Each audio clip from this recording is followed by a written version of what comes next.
Bonjour et bienvenue dans cette nouvelle vidéo du tuto complet AppScript. Aujourd'hui, on va voir toutes les opérations possibles sur les chaînes de caractères, notamment comment manipuler et traiter les chaînes de caractères, les nettoyer et faire des opérations dessus, ce qui est primordial lorsqu'on va commencer à traiter des données, notamment avec Google Sheets ou même tous les autres services correspondants. C'est parti!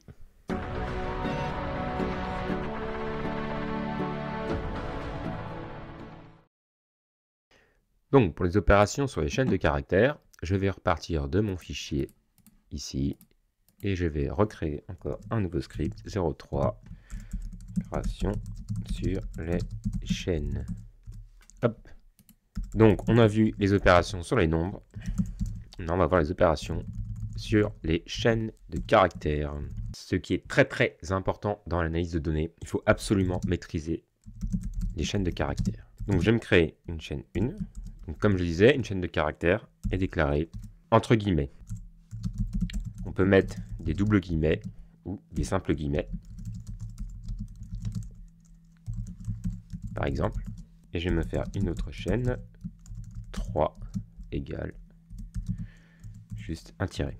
Donc simple guillemets avec le 4 comme l'apostrophe ou double guillemets avec le 3 sur des claviers AZERTY. Alors maintenant vous allez me dire, ok, mais comment je fais si je veux déclarer une chaîne qui contient des doubles ou des simples guillemets? Par exemple, ma citation égale voici la citation. Et là, j'aimerais bien mettre je suis une citation.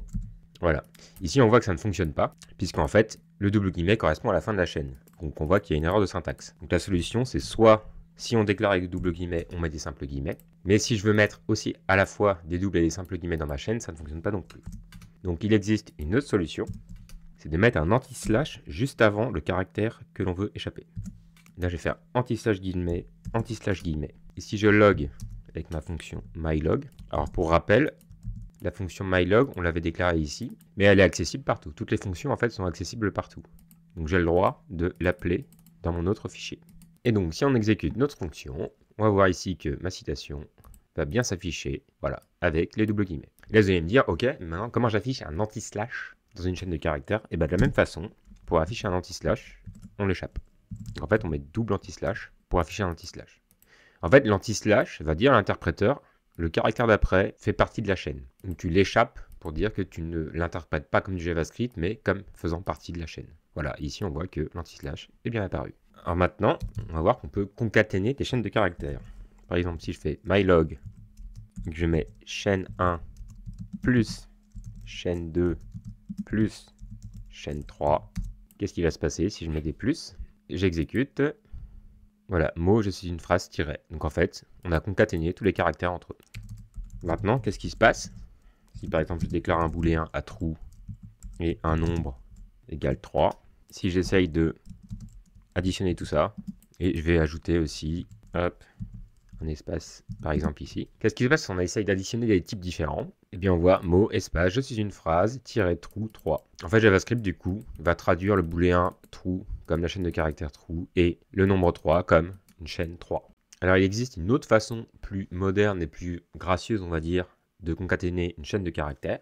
Donc là je vais déclarer par exemple une variable result avec ce qu'on appelle des templates littérales, des littéraux de gabarit, gabarit de texte. La traduction est un peu spéciale. Et en fait, ça va pas être l'apostrophe ni le double guillemet, ça va être en fait CTRL-ALT-7. Donc c'est un espèce d'anti-apostrophe en fait. Et en faisant ça, on voit que je peux écrire du texte. Et par exemple, je veux afficher la valeur de chaîne 1, comme ça.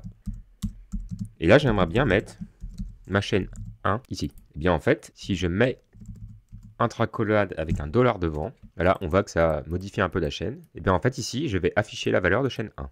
Et après je peux continuer ma chaîne de caractères. Par exemple je vais mettre valeur de chaîne 2.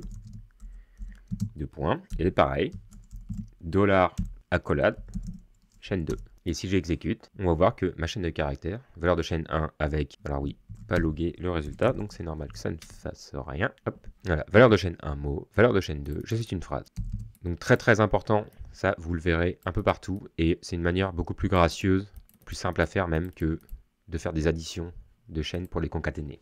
Alors maintenant on va voir toutes les méthodes qu'on peut faire sur les chaînes de caractères pour les manipuler. Alors la première ça va être trim. Trim ça va te permettre de supprimer les espaces avant et après la chaîne. Et par exemple, je vais faire exprès déclarer une chaîne que je vais appeler mauvaise saisie. Ma phrase, en fait avec des espaces en trop au début et à la fin. Si on affiche ici mauvaise saisie, on va voir qu'il va afficher les espaces avant et après. Voilà, ma phrase fait tout ça. Eh bien, hop, je vais reprendre ma variable résulte. Si je fais mauvaise saisie.trim, alors je vous des parenthèses parce que c'est une fonction. Et là, on voit la signature de la fonction remove the leading and trailing white space on line terminator. C'est-à-dire que ça va supprimer les espaces avant et après la chaîne. Alors celle-là, elle est très importante parce que vous verrez que beaucoup de fois, surtout quand on va manipuler des données dans Google Sheets, en fait, l'utilisateur souvent met des espaces au début et à la fin. Voilà, donc la mauvaise saisie, il y avait des espaces au début et à la fin. Une fois que j'ai fait mauvaise saisie.trim, donc dans ma variable résulte, ma phrase, ça va supprimer en fait tous les espaces qui sont avant et après ma phrase. Une autre méthode qui va nous permettre de renvoyer la longueur d'une chaîne. Qu'est-ce que la longueur d'une chaîne? Eh bien, comme son nom l'indique, string c'est chaîne de caractères, c'est une chaîne de caractères. Donc c'est-à-dire que c'est un assemblage de plusieurs caractères. Donc si je veux avoir la longueur de ma chaîne 2, je fais chaîne2.length. Et en fait, ça va m'envoyer 18. Pourquoi? Parce que ma chaîne 2 est composée de 18 caractères. Et du coup, on va pouvoir accéder à chaque caractère de la chaîne. Si j'essaye de faire mylog chaîne2 0, on va voir que ça va afficher J. En fait, ma chaîne contient 18 caractères, du caractère 0 au caractère 17. En fait, les caractères commencent toujours à 0. Le premier caractère, c'est le caractère à l'index 0. Donc maintenant qu'on a tout ça, en fait, on sait que le 0, c'est le premier caractère. Si je veux récupérer le dernier caractère de ma chaîne, eh bien, je vais prendre chaîne 2.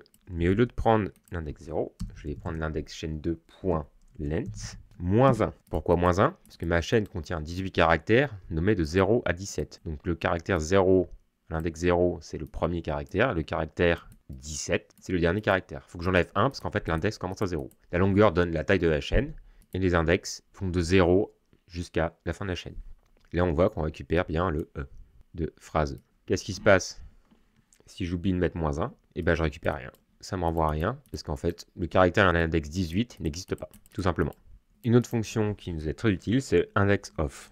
Par exemple, si je prends chaîne2.indexOf, c'est une fonction. Et là, en fait, je vais lui demander de chercher une partie de chaîne dans une chaîne. Et par exemple, si j'écris P, là, je lui demande de chercher l'index du caractère P dans la chaîne. Et là, il m'envoie 12. Pourquoi? Parce que P est à l'index 12.